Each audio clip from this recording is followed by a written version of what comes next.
नमस्कार, रण क्षेत्र देख रहे हैं आप। आपके साथ मैं हूं लावनी विनीत। रण क्षेत्र में आज उस मुद्दे को आपके बीच लेकर आई हूं जो सीधे सीधे इस देश के हर एक नागरिक को सावधान कर रही है। जब मैं इस देश का नागरिक कहती हूं तो मैं उनकी बात करती हूं जिसके दिल में राष्ट्रवाद की अलग जगती है, जो हिंदू राष्ट्र की संकल्पना को पूर्ण करने के लिए प्राण ले चुके हैं, जो राष्ट्र सर्वोपरि की भावना को समझते हैं। लेकिन इस देश में कुछ ऐसे लोग हैं जो राष्ट्रवाद, राष्ट्र सर्वोपरि की भावना, हिंदू राष्ट्र की संकल्पना, इन सब चीजों को अपने एजेंडे में फिट नहीं पाते, क्योंकि ये वो लोग हैं जो सिर्फ और सिर्फ सेक्युलरिज्म की झंडा बरदारी करते हैं। और आज ये खबर उन्हीं के लिए है। आज उन्हीं से सवाल पूछा जाना है जो स्यूडो सेक्युलरिज्म की झंडा बरदारी में उस उपद्रव को, उस हिंसा को, उस षड्यंत्र को नजरअंदाज कर रहे हैं जो भारत की आत्मा पर प्रहार कर रहा है। मुहर्रम, मातम का पर्व। मातम के इस पर्व में देश भर से ऐसी तस्वीरें आई जिसने कई सवाल खड़े किए। सवाल ये कि क्या ये मातम है या मजहबी हिंसा का ऐलान है, ये ताजिया है या फिर गजवाए हिंद का ट्रायल रन। देश की सड़कों पर जो हुआ वो सिर्फ जुलूस नहीं था, वो भारत की आत्मा पर हमला था, वो कानून के शासन पर खुलेआम जिहादी तमाचा था। मुहर्रम के नाम पर कहीं तलवारें लहराई गईं, कहीं हॉर्न बजाने पर गर्भवती महिला को पीटा गया, तो कहीं पुलिस पर हमला हुआ, कहीं हिंदू राष्ट्र का, जो हमारी अस्मिता से जुड़ा हुआ है, हिंदू राष्ट्र का बैनर जला दिया गया। जी हां, हिंदू राष्ट्र, इसे भी जलाने की हिमाकत कर रहे हैं ये लोग। मध्य प्रदेश के रतलाम में ताजिए के बहाने भारत के बहुसंख्यकों की आस्था को चुनौती दी गई है। एक वीडियो सामने आता है जिसमें हिंदू राष्ट्र का प्रतीक बैनर जलता हुआ दिख रहा है और उसके चारों तरफ नारेबाजी होती है, या हुसैन, फिलिस्तीन जिंदाबाद। क्या ये मातम का पर्व है? ये मातम की तस्वीरें हैं या फिर मजहबी दहशत का डेमो? बस्ती से लेकर दरभंगा तक, दरभंगा से लेकर डोंगरी, गिरिडीह, उज्जैन, हर जगह कमोवेश एक जैसी स्क्रिप्ट लिखी गई। तय रूट तोड़कर मार्च, पुलिस पर हमला, भारत के खिलाफ नारेबाजी और अब तो विदेशी इस्लामिक एजेंडे के झंडे भी भारत में लहराए जा रहे हैं। हिंदू राष्ट्र का झंडा भारत में जलाया जा रहा है। मुहर्रम के नाम पर यह कौन सी आजादी है जो हिंदू की गर्दन पर तलवार रखकर हासिल की जाती है? जब हिंदू त्योहार आते हैं तब बहुत कुछ बैन हो जाता है, रूट तय किए जाने लगते हैं, पुलिस लाइन से लेकर सुप्रीम कोर्ट तक हर जगह नियमों की बाढ़ आ जाती है। लेकिन मुहर्रम पे सब कुछ ताक पर रख दिया जाता है। और ऐसे भी शर्मनाक बात यह है कि ऐसे समय में वो मौन हो जाते हैं जो सेक्युलरिज्म की झंडा बरदारी करते हैं। न राहुल गांधी कुछ बोल पा रहे हैं, न प्रियंका गांधी ने कुछ बोला, न अखिलेश यादव कुछ बोल रहे हैं, न ममता बनर्जी, न अरविंद केजरीवाल। सबने मौन साधना कर ली है क्योंकि सबके लिए तुष्टीकरण की राजनीति जरूरी है। सवाल यह है कि क्या ये गजवाए हिंद को मौन समर्थन है? क्या ये भारत के हिंदुओं पर प्रहार करने वालों को मौन समर्थन है? आज इन्हीं सवालों का, इन्हीं सीधा सवालों का जवाब लेंगे हम रण क्षेत्र में। कुछ ही देर में आज के खास अतिथि जुड़ेंगे, कराऊंगे उनसे आपका परिचय। लेकिन सबसे पहले देखिए वो तस्वीरें जो चिल्ला चिल्ला कर कह रही हैं कि मातम के नाम पर किस तरह से हिंसा हुई, कैसे उपद्रव हुआ और हिंदू राष्ट्र को किस तरीके से आघात पहुंचाया गया। प्रतिक्रियाएं भी सुनवाएंगे, तस्वीरें भी रखेंगे। देखिए, के विभिन्न भागों में झड़प अच्छी बात नहीं मानी जाएगी। हर पर्व और त्योहार परस्पर सद्भाव से मनाने की हमारी परंपरा है। मुहर्रम जुलूस के दौरान कटिहार में मंदिर पर पथराव और समस्तीपुर में तोड़फोड़ की घटना दुखद ही नहीं, निंदनीय है। दरअसल महागठबंधन में शामिल घटक दलों के लोग राज्य में अशांति पैदा करना चाहते हैं ताकि राज्य सरकार को बदनाम किया जा सके। यह सब सीएम नीतीश कुमार जी के सुशासन में नहीं चलने वाला है। हिंसात्मक वारदात में शामिल असामाजिक तत्वों के खिलाफ सख्त कार्रवाई की जाएगी। भारत में गढ़वा हिंद न हो जाए, तो गढ़वा हिंद की शुरुआत अगर हुई है तो जाति व्यवस्था की वजह से लोग ईसाई और मुसलमान क्यों बने। एक प्रतिशत को छोड़ दिया जाए कि लोग लालच में बने होंगे दबाव में, लेकिन इस्लाम इस देश में कब फैला? वो तो 700 ईस्वी से फैलना शुरू किया, बल्कि 6वीं शताब्दी से, वो भी केरल से। और यह कहना कि जो मुगलों या जो मुस्लिम शासक थे उनके तलवार के नोक से फैला, अपवाद हो सकता है। तस्वीरें देख लीजिए। जो लोग ज्ञान की बातें कर रहे हैं उनको ये तस्वीर देखनी चाहिए। यहाँ पर साफ साफ देखा जा सकता है कि किस तरीके से तय रूट तोड़कर ये जुलूस गलत रूट पर जाता है। न केवल गलत रूट पर जाता है बल्कि यहाँ पर पुलिस के ऊपर पत्थरबाजी भी होती है, बैरिकेडिंग तोड़ दी जाती है, मजबूरन पुलिस को बल प्रयोग करना पड़ता है। अब सवाल ये है कि रूट जब तय था तो फिर ये तय रूट से क्यों नहीं निकले। सवाल ये कि केवल एक जगह की तस्वीर नहीं है। उत्तर प्रदेश से लेकर मध्य प्रदेश, राजस्थान, बिहार, झारखंड, कमोवेश हर जगह ऐसी ही उपद्रव की तस्वीरें आई हैं। हर जगह मातम के नाम पर सिर्फ और सिर्फ उपद्रव नजर आया है। हर जगह मातम के नाम पर पत्थरबाजी करते हिंसक अराजक तत्व नजर आए हैं। हर जगह जो तस्वीरें आई हैं वो अपने आप में ये सवाल खड़ा कर रही है कि आखिर ये कौन सा मातम है। मातम के नाम पर उपद्रव आखिर कैसे सहा जा सकता है।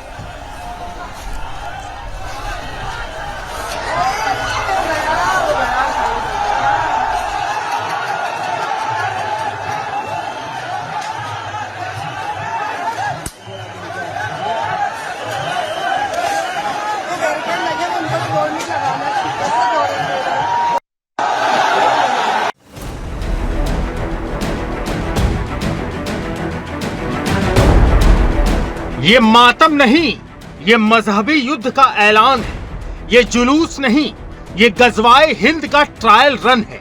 ताजिए के बहाने तलवारें निकाली गईं, मातम की आड़ में भारत की आत्मा पर वार किया गया। मुहर्रम के नाम पर पूरे देश में मजहबी उन्मादियों ने जो किया वो सिर्फ सड़कें नहीं जाम कर रहे थे, वो संविधान का गला घोंट रहे थे। वो सिर्फ डीजे नहीं बजा रहे थे, वो बुजुर्गों की जान ले रहे थे।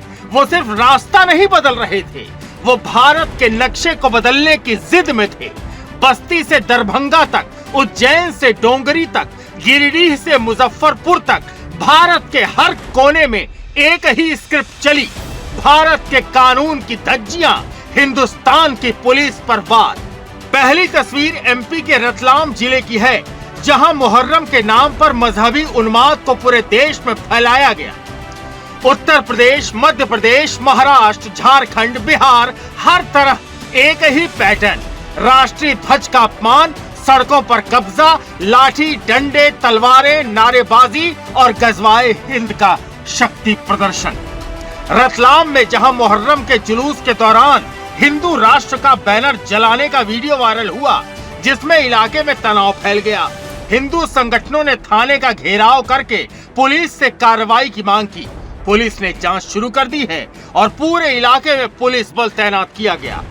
झंडे को लेकर विवाद था, झंडे में आग लगने की बात को लेकर जो है चलाना के लोग आक्रोशित हो गए। इस तारतम्य में यहाँ पर जो है कार्रवाई की मांग की गई, जिसमें कार्रवाई की गई। ये दूसरी तस्वीर यूपी के बस्ती की है।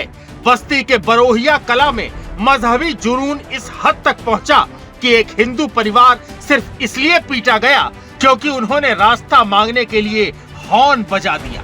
गर्भवती महिला तक को नहीं बख्शा गया। कार के शीशे तोड़े गए, चाबी छीनी गई और चारों तरफ से घेर कर हमला कर दिया।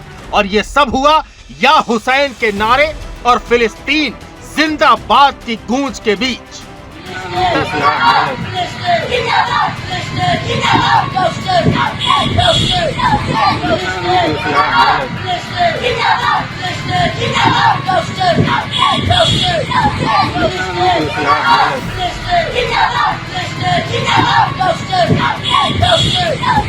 तस्वीर नंबर 3, एमपी का उज्जैन, जहां तय रूट को तोड़ते हुए इन उपद्रवी ताजियादारों ने बैरिकेड्स तक गिरा दिए। पुलिस पर हमला किया गया, 2 जवान घायल हो गए। वो उस पर न जाते हुए पुलिस के बैरिकेड को तोड़कर उन्होंने अब्दालपुरा की तरफ जाने का प्रयास किया, जिसमें कुछ पुलिसकर्मियों को चोट भी आई। जिसके बाद जो वहां पर उपस्थित भीड़ थी उसको तितर बितर करने के लिए हल्के बल का प्रयोग किया गया। चौथी तस्वीर मुंबई के डोंगरी से, जहां मुहर्रम के नाम पर चक्का जाम हुआ। लोग हॉस्पिटल तक नहीं जा पाए, लेकिन जुलूस शान से निकला। सवाल ये है, क्या यही सेक्युलरिज्म है और क्या हिंदू त्योहारों में ये सब चलता? ये है तस्वीर नंबर 5 और तस्वीर नंबर 6, झारखंड का गिरिडीह और गोड्डा, जहां झारखंड के डुमरी में डीजे की जहरीली आवाज ने 72 साल की बुजुर्ग महिला की जान ले ली। सिर्फ खांसी की दवा लेने निकली कौशल्या तेज डीजे की ध्वनि लहरों से बेहोश होकर गिरी और मौके पर ही उनकी मौत हो गई। और ये है तस्वीर नंबर 7, बिहार का मुजफ्फरपुर। यहाँ तो ताजियादारों ने सैकड़ों की भीड़ के बीच फिलिस्तीनी झंडा लहराया और वीडियो सोशल मीडिया पर वायरल हो गया। भारत की धरती पर एक विदेशी इस्लामिक संगठन का समर्थन और कोई सवाल नहीं। ये 8वीं तस्वीर भी बिहार के दरभंगा की है, जहां जिहादियों ने सारी हदें लांघ दी। ड्यूटी पर तैनात सब इंस्पेक्टर को चाकू मार दिया गया। तो कुल मिलाकर सवाल ये है कि क्या ये जुलूस था या जिहाद का ट्रायल रन? क्या ये मातम था या गजवाए हिंद का प्रदर्शन? और सबसे बड़ा सवाल, इस मजहबी गुंडागर्दी पर विपक्ष क्यों चुप है? जब देश जल रहा था, हिंदुओं पर हमले हो रहे थे, तब विपक्ष कहाँ था? प्रियंका गांधी का तथाकथित महिला प्रेम कहाँ था? अखिलेश यादव की आंखें तब क्यों बंद थी? राहुल गांधी जो लंदन से लेकर केरल तक लोकतंत्र का पाठ पढ़ाते हैं, उनके मुंह पर इस मजहबी उन्माद ने ताले क्यों लगा दिए? ममता बनर्जी जो हर विसर्जन में पुलिस लगवाती हैं, मुहर्रम के आतंक पर उनकी जुबान क्यों सिल गई? केजरीवाल जो हर चुनाव में मुस्लिम टोपी पहनकर फोटो खिंचवाते हैं, क्या फिलिस्तीनी झंडे पर भी कुछ कहेंगे? लेकिन इन सारे सवालों का जवाब है नहीं, क्योंकि ये विपक्ष की तुष्टीकरण की राजनीति में फिट नहीं बैठता। लेकिन अब बहुत हो गया, अब इन जिहादियों की पैरवी करने वाली राजनीतिक पार्टियों को जवाब देना ही पड़ेगा और हिंदुस्तान में तुष्टीकरण की राजनीति नहीं चलेगी। Bureau report, Sudarshan news.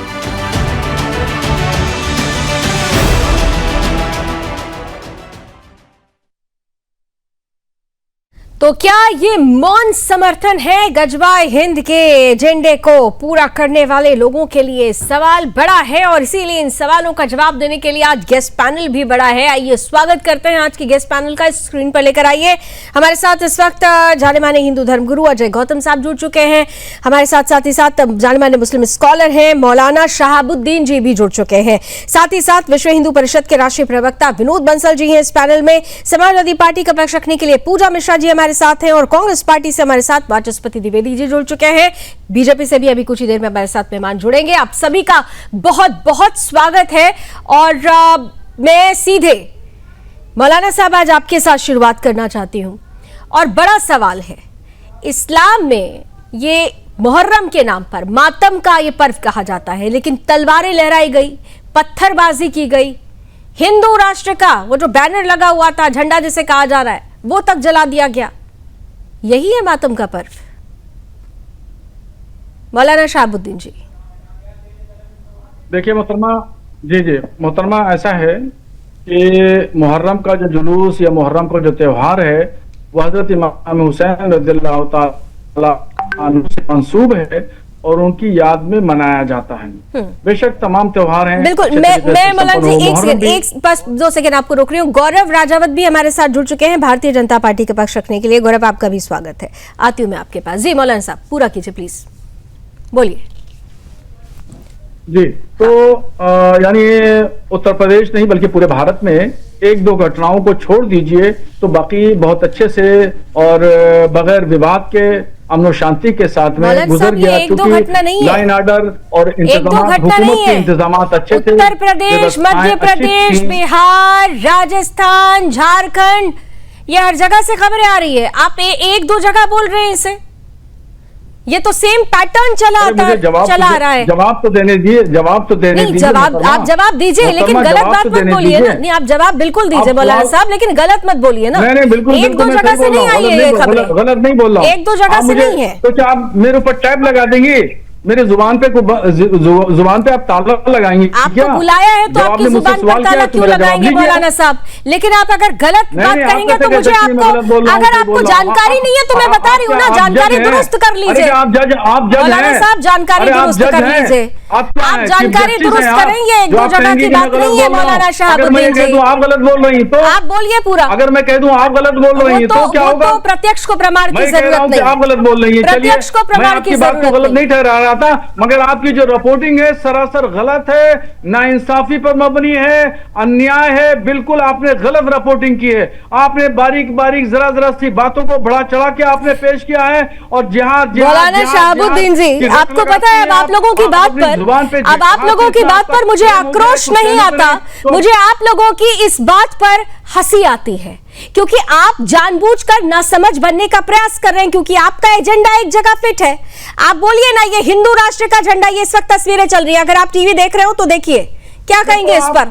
आप रिपोर्टिंग छोड़ दीजिए, इस तस्वीर पर बोलिए। मैंने तो आपकी बात, मौलाना शहाबुद्दीन जी, को, आपकी बातों को तो मैंने नहीं कहा कि गलत बोल रही हैं आप। मैंने नहीं, तो आपने कहा ना एक दो जगह से नहीं कहा। अच्छा, अपनी बात पूरी रखिए, चलिए बोलिए, पूरी बात कीजिए, अपना ज्ञान सामने रखिए, आपको कितनी जानकारी नहीं हूँ। देखिए मोहतरमा, आप सुन लीजिए, साफ साफ मेरी बात सुन लीजिए। मैं इस तरह का मौलाना नहीं हूँ। मैं बहुत साफ सुथरा और क्लियर बोलने वाला आदमी हूँ। तो क्लियर और बोलिए मैं सर। किसी के ऊपर आरोप नहीं लगाता हूँ। हाँ, क्लियर बोलिए। डिबेट छोड़ के जा सकता हूँ। क्लियर बोलिए। मैं डिबेट छोड़ के जा सकता हूँ। वो आपकी मर्जी, आप क्लियर बोले, लेकिन मैं डिबेट छोड़ना आप मंजूर है क्लियर मुझे। बोलिए, आप क्लियर बोलिए। मौलाना छोड़ना शहाबुद्दीन मंजूर जी, आप क्लियर बोलिए। गजवाए हिंद का ये बैनर जलता हुआ दिख रहा है, इस पर आपकी क्या टिप्पणी है? हाँ, मैं आपके हर सवाल का जवाब दूंगा, बोलिए। मगर आप ये नहीं कह सकते कि आप गलत बोल रहे हैं। आप जज बनने की कोशिश अरे न करें। बोलिए साहब, आप यहाँ बैठकर मेरे साथ आर्ग्यूमेंट मत करिए। अभी बाकी के 5 मेहमान भी है, तस्वीरें चल रही हैं, हिंदू राष्ट्र का बैनर जल रहा है, इस पर आप अपनी टिप्पणी दीजिए। मेरे जवाब में, जब आपके सवाल का मैं जवाब दे रहा था तो आपने आप बोलिए ना भाई साहब, इंटरफेयर क्यों किया? आप बोलिए जब ना, सवाल पे बोलिए, ये सवाल झंडा करना, जो फिर जल ये भी रहा कहना है कि आप हिंदू गलत राष्ट्र बोल का, रहे इस हैं। पर क्या कहेंगे मौलाना यानी सिर्फ सच्ची शहाबुद्दीन आप ही जी? हैं, बस सिर्फ सच्ची बात कहने वाली आप ही हैं। मौलाना शहाबुद्दीन, हिंदू कार्ड के लिए मैं जा रहा हूं। हिंदू राष्ट्र का मैं हिंदू झंडा कार्ड इस के वक्त लिए- टीवी स्क्रीन पर अब हिंदू जलता हुआ कार्ड के नजर लिए आ रहा मैं जा है। रहा हूं। आपकी टिप्पणी मुझे इस पर चाहिए।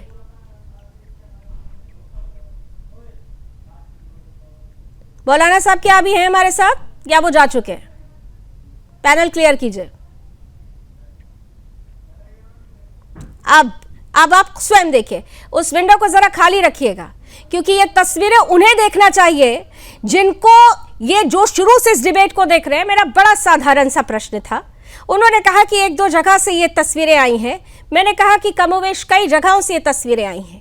हिंदू राष्ट्र का झंडा जल रहा था, मौलाना शहाबुद्दीन इस पर टिप्पणी करने से बचते हुए मुझे रिपोर्टिंग का ज्ञान दे रहे थे। जरा तस्वीरें पे पैनल पूरा दिखाइए और दिखाइए कि कैसे मौलाना शहाबुद्दीन इस डिबेट को छोड़कर भागे हैं, क्योंकि मौलाना शहाबुद्दीन के पास वो जवाब नहीं था। हिंदू राष्ट्र का झंडा जल रहा था अजय गौतम जी, और मौलाना साहब बैठकर मुझे यहां पर रिपोर्टिंग सिखा रहे थे। अजय गौतम जी, पूजा जी, इसके बाद आपके पास आती हूँ। ये लावनी जी, बात इतनी सी है कि अगर कोई व्यक्ति सो रहा होता है तो उसको उठाया जा सकता है, लेकिन जो सोने की एक्टिंग करता है उसको उठाया नहीं जा सकता। जैसे ही सुदर्शन न्यूज ने इनकी सच्चाई दिखा के मुहर्रम के नाम पर जो आतंकवाद होता है उसको एक्सपोज किया, मौलाना साहब जो है यहाँ से गड़ती हो गए, ढूंढो गया, क्योंकि उनके पास ऐसी किसी बात का जवाब नहीं था। चाहे मध्य प्रदेश की उज्जैन की घटना हो, जहां पर मुहर्रम के ताजिए को जबरदस्ती जो है मंदिर की तरफ ले जाने की कोशिश हो, दरभंगा का मामला हो, कटिहार का मामला हो, जैन मंदिर पे हमले का मामला हो, हिंदू मंदिर जलाने का हो, एक दरोगा को चाकू मारने का हो, एक 16 साल के लड़के की हत्या की बात हो, ये सब इसलिए, ये सिर्फ मुहर्रम के नाम पे, ये समझ नहीं पा रहा कि अगर आप दुखी हैं, आप वो हुसैन साहब की जो मौत हो गई थी उस पर आप दुखी हैं, तो दुख, कौन सा ऐसा दुख मनाने का तरीका है लावनी जी जिसमें आप ढोल और ताशे बजाते हैं? हमारे यहाँ तो ये सुना है ढोल ताशे बैंड जो है खुशी के मौके पर बजते हैं, लेकिन इनके यहाँ ताजियों में ढोल और तमाचे और ताजे जो बजाए जाते हैं, तो इसका मतलब कि इनको दुख तो कोई है नहीं, तो ये तो कोई शौक और मुहर्रम तो कर नहीं रहे, ये अपना शक्ति प्रदर्शन कर रहे हैं। ये जो तलवारें लहरा रही है, ये जो बर्छियां लहरा रही है, ये जो हथियार लहरा रही है, ये जो लाठियां बांध रही है, ये दिखा रहे हैं हिंदुओं को, देखिए जो हमारा गजवा हिंद का सपना है, हम उसकी कैसे जो है धीरे धीरे तैयारी कर रहे हैं स्लीपर सेल की तरह।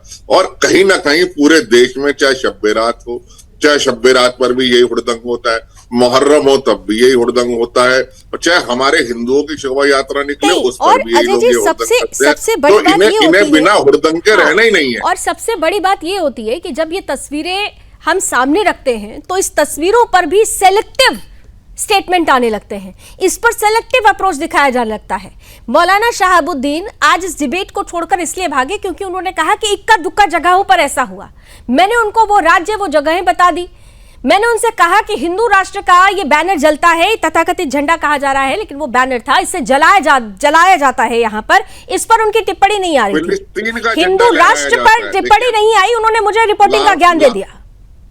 लावनी जी, फिलिस्तीन का झंडा लहराया जाता है, उस फिलिस्तीन का जिसने इजराइल जो भारत का सबसे मजबूत दोस्त है, वहां घुट के बच्चों को और महिलाओं को उठा के निर्वस्त्र करके उनको मार के खा गए, ये उस फिलिस्तीन का झंडा लहराते हैं। ये ईरान के उसका खुमैनी का फोटो लेकर ये प्रदर्शन कर रहे हैं। तो बताइए कि ये इमाम हुसैन की याद के अंदर शोक मना रहे हैं या ये राजनीतिक इस तरीके का अखाड़ा बना रहे हैं? बिल्कुल, ये शोक मना रहे हैं या गजवाए हिंद की स्क्रिप्ट लिखी जा रही है, ये बड़ा सवाल है। अजय जी, महत्वपूर्ण बात है। मैं पुनः ये डिबेट अभी आगे बढ़ेगी और मैं एक बार फिर से मौलाना शहाबुद्दीन जी, अगर अभी इस डिबेट को देख रहे हैं तो मैं उनसे कहूंगी कि उनको इस डिबेट को रिज्वाइन करना चाहिए और अपनी बातें सच के साथ रखनी चाहिए। पूजा मिश्रा जी, मैं आपके पास आ रही हूँ। पूजा जी, अभी कुछ दिन पहले जब कावड़ रूट पर जिस तरीके की परिस्थिति बनी थी, उस समय आपके नेताओं ने बहुत बड़ी बड़ी बातें कही थी, आतंकवाद तब तक से तुलना कर दी गई थी, लेकिन अभी ये जो तस्वीर सामने आई है, इस पर क्या कहेंगे आप लोग? आपको नमस्कार और साथी प्रताप को मेरा नमस्कार। ये जहां जहां से तस्वीर सामने आई है, ऑडियो प्लीज, स्टूडियो ऑडियो बढ़ा दीजिए। हाँ पूजा जी, आप प्लीज कंटिन्यू कीजिए। जी बिल्कुल बिल्कुल, मैं कह रही हूँ कि जहां जहां से तस्वीरें निकल करके आई, वहां के मुख्यमंत्री ने क्या कहा, कौन कौन से मुख्यमंत्री निकल करके आए, अकाउंटेबिलिटी लेगी। आप बार बार दिखा रहे हैं कि हिंदू राष्ट्र लिखा हुआ बैनर जो है जलाया गया, तो अगर ये बैनर जो है धार्मिक उन्माद पैदा करने के लिए जलाया गया तो आपको पता है कि आईपीसी की धाराएं लग जाएंगी, बिल्कुल बिल्कुल लग जाएंगी धाराएं। ये अपराध हुआ है, अगर ये अपराध हुआ है तो वहां की प्रशासन क्यों शांत बैठी रही? आपको लगता नहीं है कि जो है ये लगातार भाजपा राजस्थान जो है, जो स्टेट है, वहीं पर क्यों हो रहे हैं झारखंड में तो भाजपा नहीं है पूजा जी, झारखंड से भी तो ये तस्वीर है। एक तस्वीर आई तो आप आपने एक भूल लिया ना। अभी आप उठा करके देखेंगे, अभी इतनी देर से आप बोल रही थी कि यहाँ इतने नारे लग रहे हैं, वो नारे लग रहे हैं, आप बार बार कह रही हैं, आपकी पूरे जो है न्यूज में दिखाया गया कि इनका बयान नहीं आया, इनका बयान नहीं आया, इनका बयान नहीं आया। पर जिन जिन राज्यों में ऐसी घटनाएं घटित हुई, आपने पैरेलली उनके मुख्यमंत्री का भी बयान नहीं सुनाया। ना ही उत्तर प्रदेश के मुख्यमंत्री योगी आदित्यनाथ का बयान आया अकाउंटेबिलिटी लेते हुए, ना ही जो है नीतीश कुमार का बयान आया रेस्पॉन्सिबिलिटी लेते हुए, ना ही जो है मध्य प्रदेश के मुख्यमंत्री का बयान आया रेस्पॉन्सिबिलिटी लेते हुए। किसी का रेस्पॉन्सिबिलिटी लेते हुए बयान तो आना चाहिए ना, कि कैसे लॉ एंड ऑर्डर मेंटेन नहीं हो रहा है, कैसे आपको पता नहीं चल रहा है, कैसे दंगे हो जा रहे हैं, ये हो क्यों रहे हैं, आप क्या कर रहे हैं, ये आपकी कमजोरी है। अगर क्रेडिट लेने के लिए सरकार अगर कहीं चीटी पे पैदा होती है और क्रेडिट लेने के लिए चली आती है, तो ये जो घटनाएं घट रही हैं, इनका जिम्मेदारी कौन लेगा? पूजा जी, ये आप बिल्कुल सही कह रही हैं कि अकाउंटेबिलिटी सरकार की बनती है और सरकार को इसकी अकाउंटेबिलिटी के लिए किसी न किसी को तय करते हुए रिस्पॉन्सिबिलिटी से जवाब देना चाहिए। लेकिन विपक्ष की क्या भूमिका होनी चाहिए इस पे?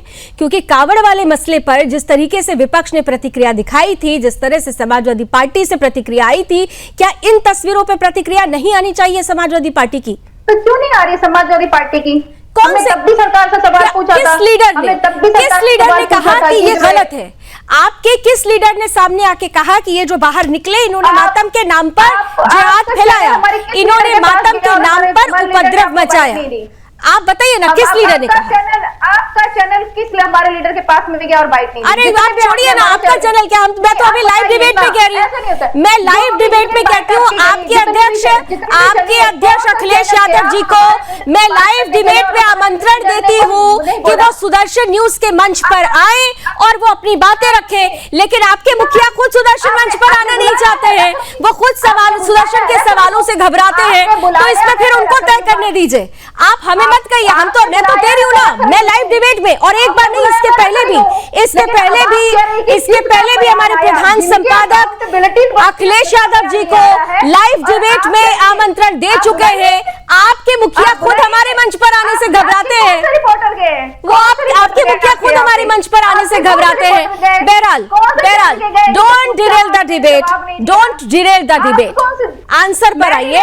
किसी एक नेता का नाम बताइए जिसने मुहर्रम के नाम पर ये कहा हो कि ये हिंसक लोग थे, ये जिहादी थे, बताइए। किसी एक जिम्मेदार व्यक्ति का नाम बताइए जिसने जिम्मेदारी ली हो। आपको लगता नहीं प्रश्न गलत जा रहा है? अरे गौरव देंगे इसका जवाब। नहीं, प्रश्न गलत नहीं जा रहा है, प्रश्न बिल्कुल सही है, प्रश्न आपकी राजनीति में फिट नहीं बैठ रहा है, इसलिए आप इसका जवाब नहीं दे पा रहे। चैनल पे कोई एक लीडर है, किसी एक का नाम है, मुख्यमंत्री है, उनको पूछिए। किसी एक का नाम है समाजवादी पार्टी से जिसने इसका विरोध किया हो? बताइए, पूछिए। मैं आपने बुलाया था, जवाब दे रही हूँ, किसी एक का नहीं, किसी एक नेता का नाम दीजिए ना।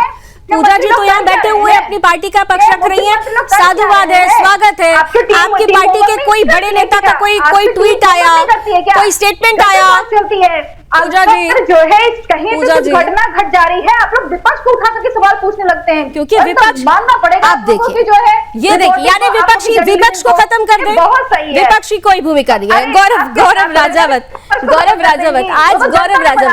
आ जाइए। एक बार इसके बाद विनोद जी आपके पास आती है, मुझे बड़ी हास्यास्पद स्थिति लग रही है। गौरव राजावत के पास लेकर आइए, बीजेपी का पक्ष रख रहे हैं। गौरव जी, एक तरफ तो विपक्ष कहता है कि हमें बोलने नहीं देते, दूसरी तरफ विपक्ष से सवाल पूछो तो कहते हैं अकाउंटेबिलिटी सरकार की तय होगी। ये विपक्ष समझ नहीं पा रहा है कि करे तो क्या करे, या सीधा समझ के भी ये जान रहा है कि ये तुष्टीकरण की राजनीति है, इसके अकॉर्डिंगली हमें चलना है। राजावत जी देखिए, बात मैं आपको कह दूं कि आपको पता है कि अभी इन्होंने राजनीतिक शब्द का उपयोग करते हुए पूजा जी ने पहले ही डेबिट और क्रेडिट की बात कर दी। इनकी पूरी पार्टी के यहाँ सम्मान का, सेवा का कोई माध्यम नहीं है। हर विषय पर डेबिट और क्रेडिट जानते हैं, क्योंकि राजनीति का लाभ इनके परिवार को पहुंचना चाहिए, चाहे वो किसी भी भूमिका में हो। और हिंदू और सनातनी व्यक्तियों के विरोध का काम ये शुरू से करते आए हैं। और जहां ये पूजा जी कह रही थी ना कि उज्जैन की घटना हो या झारखंड के तो आप दोस्त हैं, हिंदी घटना कहेंगे। और उज्जैन की बात करें ना, तो उज्जैन की सम्मानित पुलिस ने बहुत माकूल जवाब दिया है, और माकूल जवाब इसका दिया है कि जो भी जिहाद के नाम पर सर उठाएगा या जो भी लॉ एंड ऑर्डर को ध्वस्त करने का काम करेगा, उसको माकूल बचाव जवाब देंगे। हमारे सम्मान्य मुख्यमंत्री मोहन यादव जी की सदन व्यवस्था की देर थी, जो वीडियो आज सोशल मीडिया पर चल रहे हैं ना, जहां उपद्रवी और आतताइयों ने बैरिकेडिंग पुलिस का तोड़कर और मंदिर के रास्ते तक जाने के लिए प्रयास किया, उनका बहुत अच्छे से जवाब हमारी पुलिस ने दिया था। पूजा जी, एक बात आपको और बता देता हूं, हम उसका अनुपालन करते हैं कि धर्मो रक्षिति रक्षिता, जहां धर्म की रक्षा होगी वही हम लोग होंगे। और निश्चित तौर पर आपका धर्म का कोई लेना देना नहीं है, क्योंकि आप टोपी लगाना जानते हैं, राजनीतिक टोपियों को भुनाना जानते हैं, लेकिन त्रिपुंडधारी कभी नहीं बन सकता अखिलेश यादव। मैं आपसे एक निवेदन करना चाहता हूं पूजा जी, आप भी किसी की बेटी है, जरा उस अजय यादव के परिवार को ना तो जो है टोपीधारी ने त्रिपुंडधारी नहीं बनना है। जिसके बेटे का पूछे ना उसको, जातीय जनगणना की बात करती थी। पूजा जी सुन लीजिए, आप मेरी बहन है, मैं आपको सम्मान पूर्वक आग्रह कर रहा हूं। पूजा जी सुनना सीखिए, अच्छा वक्ता वो होता है जो अच्छा श्रोता होता है। सुन लीजिए, परिवार का जवाब माहौल खराब हो रहा है, बताइए। आपको जो है लॉ एंड ऑर्डर कहीं नहीं संभल रहा है आपसे, ना उत्तर प्रदेश में संभल रहा है। अरे अजय यादव के ऊपर बात का जवाब दोगे क्या? संभल रहा है। अजय यादव के घर जाएंगे अखिलेश यादव या नहीं? अखिलेश यादव अजय यादव के घर जाएंगे या नहीं जाएंगे? मैं आपसे पूछ रहा हूँ, अजय यादव के घर जाओगे या नहीं जाओगे? चल रहा है, हम चुपचाप बैठे हुए हैं, अरे भैया, अजय यादव के घर जाओगे? प्रधानमंत्री कुछ नहीं बोल अरे रहे हैं। अजय यादव का चुनाव से बाहर हुआ, उसके घर जाओगे? अरे साहब, पीढ़ियों के अनुयायी बनते हो, अजय यादव के घर जाओगे? संविधान को हम लोग संविधानधारी बनना चाहते हैं भाई।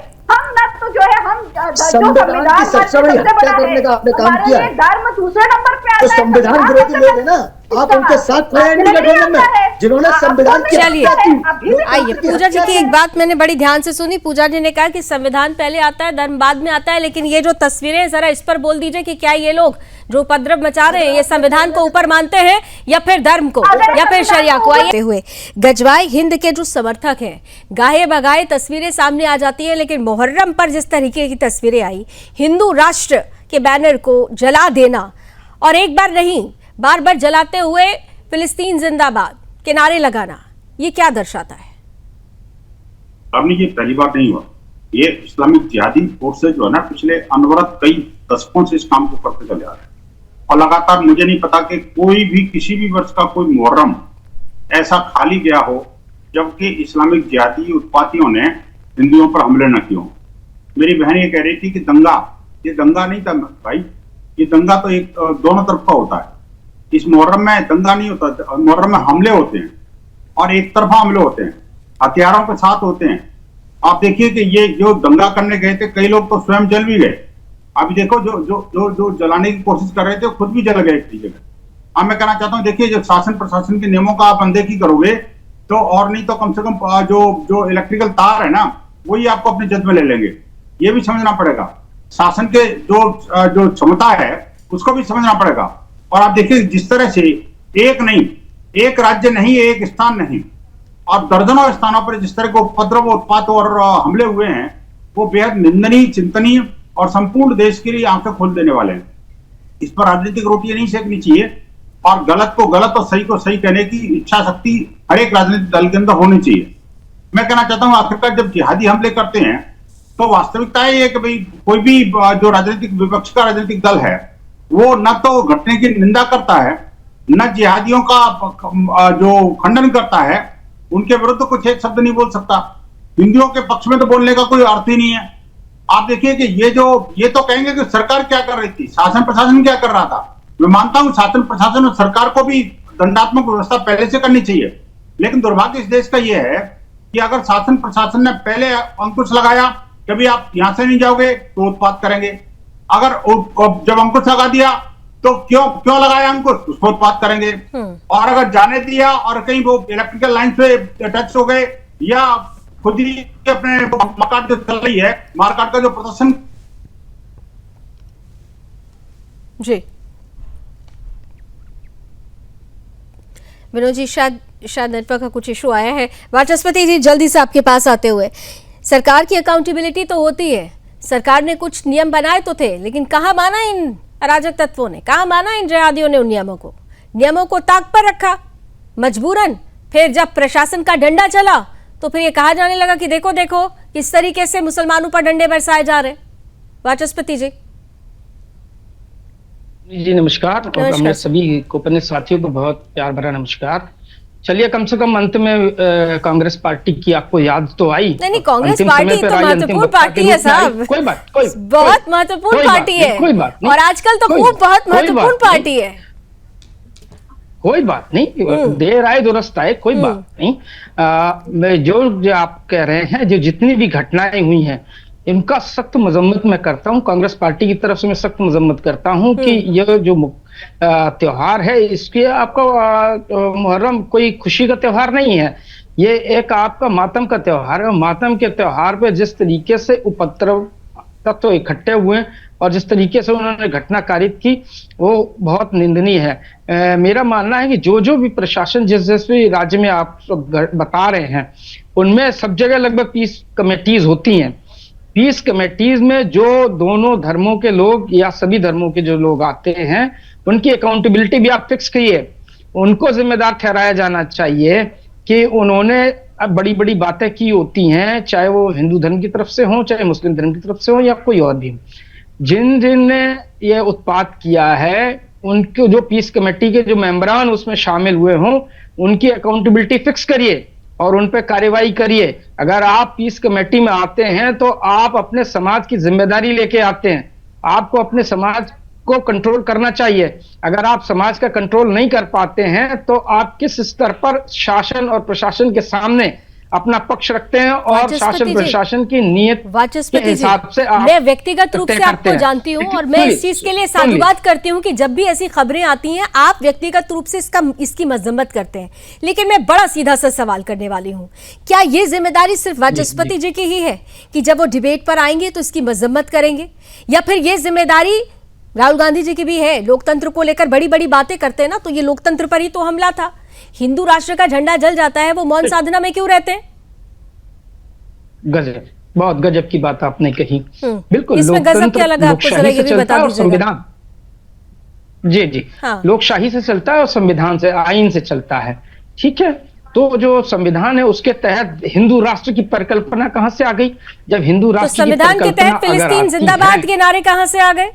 संविधान के तहत फिलिस्तीन जिंदाबाद के नारे कहां से आ गए? आ रहा हूं, बिल्कुल आ रहा हूं। जिस तरीके से जब इनका जुलूस निकल रहा था उसमें हिंदू राष्ट्र के झंडे को नहीं जाना चाहिए, उनको इस बात से रुकना चाहिए। इससे प्रोवोकेशन होता है, शांति भंग होती है और इससे किसी धर्म का और किसी भी शासन की कोई बहबूदी नहीं होती, कोई तरक्की नहीं होती, कोई बहुत नाम नहीं होता। इसके आपस में लड़ाने से कोई फर्क नहीं, इससे कोई अच्छा बात नहीं आ रहा, कोई अच्छी मैसेज नहीं जा रही है। कानून व्यवस्था खराब होने से देश को अभिमान नहीं हो सकता, अंतरराष्ट्रीय स्तर पर हमारी छवि को बहुत बट्टा लगता है। का जवाब दीजिए ना, सबसे बड़ी जिम्मेदारी उसकी, मैं आ रहा हूँ, हाँ। मैं आ रहा हूँ। सबसे बड़ी जिम्मेदारी उनकी है, हाँ। जो इस प्रदर्शन के आयोजक होते हैं। अच्छा, सिर्फ जिम्मेदारी आयोजक, यानी आप बार बार सारी चीजें आयोजकों पर या सरकार पर छोड़ेंगे? विपक्ष की कोई भूमिका नहीं है, विपक्ष की कोई भूमिका नहीं है। मैं फिर पूछ रही हूँ, अभी चंद दिन पहले अभी देख रहे थे हम लालू प्रसाद यादव के घर की तस्वीरें देख रहे थे। ताजिया हर साल उनके घर पर जाता है, पूजा पाठ सब चीज होती है, लेकिन इस तरीके की हिंसक जब तस्वीरें आती है, आप लोगों की स्टेटमेंट की कोई भूमिका नहीं होनी चाहिए? आप लोगों की क्या कोई भूमिका नहीं है ऐसे लोगों के खिलाफ? आप खुलकर नहीं बोलेंगे? मैंने कहा ना, पिछली बार भी डिबेट में जो आपकी हुई थी उस पर कांवड़ पे मैंने कहा था कि अगर जो हमारे जैसी पार्टी के लोग हैं, विचारधारा के लोग हैं, इंडिया गठबंधन के लोग हैं, अगर वो इसकी मजम्मत नहीं करते हैं तो वो समाज में अपना स्थान खोते हैं। मतलब आप मानते हैं कि राहुल गांधी इसीलिए आप बहुसंख्यकों के नेता नहीं रह गए? मानते हैं आप राहुल गांधी अगर कुछ नहीं बोलते हैं? ये ऑब्वियस सी बात है, आप बहुसंख्यकों में भी आपको दिक्कत हो रही है। हिंदू राष्ट्र किसके लिए है? मैंने सुनिए तो रही हूँ साहब, इतनी देर से आप बोल रहे हैं, मैं बड़ी शांति के साथ सुन रही हूँ। सेक्युलर पार्टियों को देना चाहिए, सभी सेक्युलर पार्टी को देना चाहिए। सेक्युलरिज्म का मतलब क्या होता है? सेक्युलरिज्म का मतलब होता है कि हिंदू राष्ट्र का झंडा जला देंगे। सेक्युलरिज्म का मतलब यह होगा कि मंदिरों पर पत्थर फेंकेंगे। सेक्युलरिज्म का ये मतलब होगा कि आप फिलिस्तीन जिंदाबाद कहेंगे। ये सेक्युलरिज्म है। बहुत देर से सुना मैंने आपको, मैंने बहुत देर से सुना वाचस्पति जी, लेकिन मुझे मेरे सवालों का जवाब नहीं मिला। विनोद जी जल्दी से काउंटर से कीजिए ताकि कि मेहमान इंतजार कर रहे हैं। विनोद जी, ये कौन सा सेक्युलरिज्म का पाठ पढ़ाने लगते हैं ये? प्रदर्शन हो रहा है विनोद जी, विनोद बंसल जी, ये बड़ा ताज्जुब हो रहा है कि जिनका नाम या तो ये मान लिया कि मुसलमानों ने द्विवेदी है, वो जिहादियों की पैरोकारी कर रहे हैं। लावनी जी, आप देखिए कि ये जो जिनका नाम अपने आप को राहुल गांधी और पंडित बताते हैं, वो शिव भक्त बताते हैं, और वो जो है इन सब घटनाओं पर चुप्पी साध जाते हैं। आखिर क्यों? मैं कहना चाहता हूं, जो लोग जो है वो प्रियंका जी तो महिलाओं की बात करती हैं, और वो जो अपने लड़की है तो लड़ती है, इस तरह की बातें करती हैं। जब लड़कियों के ऊपर हमले होते हैं तब उसके बाद किसी बिल में घुस जाते हैं। आप देखिए, इसी को कहते हैं सेलेक्टिव सेकुलरिज्म। अब ये सेलेक्टिव सेकुलरिज्म जिहादी जो अपीजमेंट है ना, पूरे देश को बिल्कुल अच्छी तरह समझ में आ चुका है। चाहे समाजवादी पार्टी, जिसको लोग समाजवादी पार्टी के नाते जानते हैं, उसकी बात हो, या फिर ये जो कट्टरपंथी पार्टी कांग्रेस, जो कि लगातार जिहादियों की पैरोकारी करती रही है, मुस्लिम तुष्टीकरण की नीति में आकंठ डूबी हुई है।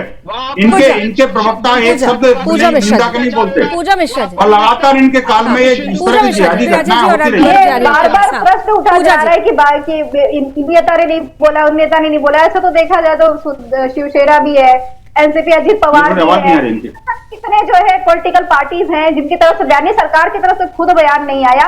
अभी कह रहे हैं कि बेटियों पे हमले होते तो चुप हो जाते हैं। इनसे पूछिएगा जब 600 करोड़ बेटी बचाओ बेटी पढ़ाओ के नाम पे एलोकेट किए गए थे, उनमें से 400 करोड़ आप सिर्फ और सिर्फ प्रचार में उड़ा दिए, तो फिर बेटी को बचा क्यों नहीं पा रहे हैं आप लोग चुप हो जाते हैं। आप सोचिए उत्तर प्रदेश में रैकेट चल रहा था, बच्ची को जो ले जा रहे थे इलाहाबाद से लेकर दिल्ली, दिल्ली से लेकर के जा रहे थे केरला, ह्यूमन ट्रैफिकिंग चल रही थी, सरकार को पता नहीं।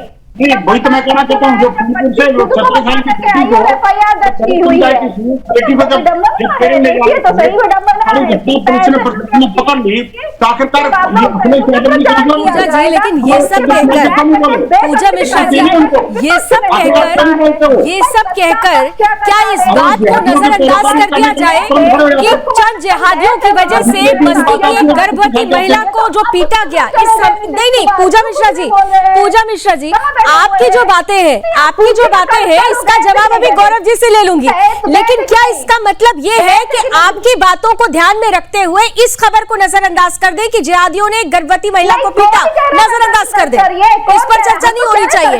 इस पर क्या समाजवादी पार्टी या पूजा मिश्रा को कुछ नहीं कहना चाहिए? आप सोचिए कि जो शुरुआत बस्ती में गर्भवती महिला को पीटा गया जिहादियों द्वारा, इस पर पूजा मिश्रा क्या कहेंगी? आप अकाउंटेबिलिटी ले आइए, आप बुलाइए मंत्रियों को, बस्ती में जिहादियों ने पीटा, इस पर कुछ बोल दीजिए पूजा मिश्रा। आप बार बार अकाउंटेबिलिटी की बात करें, अकाउंटेबिलिटी के लिए भी गौरव जी हैं, तय करवा देते हैं, लेकिन समाजवादी पार्टी में भी तो कुछ इस पर टिप्पणी आनी चाहिए। चोट लग गई है, कौन अकाउंटेबिलिटी लेगा भाई? ये अकाउंटेबिलिटी ना, अच्छा यहाँ अकाउंटेबिलिटी हो जाती है, और कांवड़ यात्रा की जब बात आती है तो आप लोग बाहर निकल आते हैं दूसरी तरीके से, आप वहां पर जिहादियों के स्पोक पर्सन बन जाते हैं। अजय गौतम जी आप सुन रहे हैं, बस्ती में गर्भवती महिला को पीटा गया, इस पर पूजा जी मौन है, इधर उधर जलेबी खूब बनाई जा रही है। अजय गौतम जल्दी से। नेताजी का बयान में रिफ्रेश करा देता हूँ मेमोरी समाजवादी पार्टी लड़के हैं, गलती हो जाती है, याद है सभी को, और ये बहुत शर्मनाक बयान था। मुझे लगता है शायद अजय जी से संपर्क टूटा है। गौरव जी जवाब दीजिए। गौरव जी। लावनी जी एक निवेदन आपसे कर रहा हूँ, मैं पूजा जी से बस एक आग्रह कर रहा हूँ, एक शब्द में जवाब दे दें, इधर उधर की बात न कर गालिब, बस ये बता काफिला लौटा तो लौटा कैसे, बस इतना सा बता दो कि अजय यादव के घर जाएंगे क्या अखिलेश यादव? मैं बड़ी शालीनता से पूछ रहा हूँ, उसके बाद आगे की बात करूंगा। अजय यादव के घर जाएंगे? अरे आप अपना काम देख लीजिए, पहले अपना गिरेबान झाकिए, उसके बाद मैं अरे अजय यादव के घर जाओगे क्या? अब अपने ही जिस टाइटल को लेके आप उत्तर प्रदेश में अपने आप को स्थापित करने की बात करते हैं, उसी जाति पर हमला है ये। यादव समाज के व्यक्ति को तलवार से काटा जा रहा है, आप उसके घर जाएंगे क्या संवेदना व्यक्त करने? बता दीजिए, जाएंगे? बता दीजिए जल्दी से, 20 सेकंड समाप्त करने का वक्त आ गया। आपकी तरह से पैसा पढ़ना नहीं झाड़ेंगे कि पढ़ना झाड़ते हुए आगे पीछे चले जाएंगे, हट जाएंगे, पूजन के घर जाएंगे कि नहीं जाएंगे? अरे आप क्या कर रहे थे? कल गए थे मुख्यमंत्री जी ने ताजा स्वागत, लेकिन आज पता नहीं कहाँ चले गए मुख्यमंत्री जी। आपके सामने इस बात को कहा जा रहा है, ये लोग जातीय जनगणना के समर्थक वाली बात करते थे, जाति की रक्षा के साथ जाति के सम्मान। ठीक है, चलिए, थैंक यू सो मच। समय इतनी अनुमति दे रहा है, लेकिन इतना जरूर है, ये सेलेक्टिव अप्रोच है।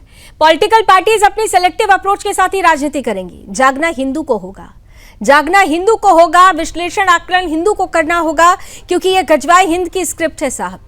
हिंदू राष्ट्र को जलाना, उसके बैनर को जलाना, ये एक बहुत बड़ा संकेत है, एक चेतावनी है। अगर हम अब भी नहीं जगे तो आने वाला वक्त बहुसंख्यक हिंदुओं के लिए क्या होगा, ये बताना मुश्किल भरा नहीं है। हमेशा याद रखिए, जब जब हिंदू बटा है तब तब देश भी बटा है, जहां जहां हिंदू बटा है वहां वहां देश कटा है। इसलिए सावधान, सतर्क। रणक्षेत्र में भी बस इतना ही। देश और दुनिया की तमाम खबरों के लिए आप जुड़े रहिए सुदर्शन न्यूज के साथ। जय।